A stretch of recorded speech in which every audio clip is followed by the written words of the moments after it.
La deuxième édition des rencontres de l'emploi associatif en Outre-mer a débuté ce matin à la cité administrative de la région Guyane. Cette rencontre est l'occasion d'échanger sur les différentes stratégies de développement de la vie associative en Outre-mer.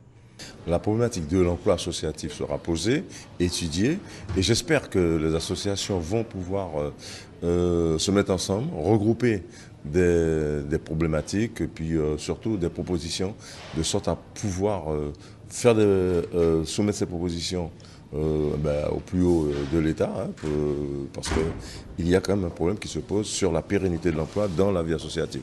En Guyane, il y a plus de 3500 associations actives avec plus ou moins 30 000 bénévoles. Parmi ces associations, 328 d'entre elles sont employeuses. Elles représentent 3 000 emplois, soit 11% de l'emploi privé. Le problème en Guyane notamment, pour général dans les DOM, mais en Guyane en particulier, c'est le problème de l'autofinancement. Et ce qui fait que par ces temps de régression des finances publiques, il va falloir inventer d'autres stratégies afin que les associations puissent subsister plus ou moins par elles-mêmes. Les associations dépendent aujourd'hui pour la plupart de subventions des pouvoirs publics. Elles représentent une perspective d'emploi non négligeable. Globalement, on est sur les problématiques de structuration de l'emploi dans les secteurs associatifs.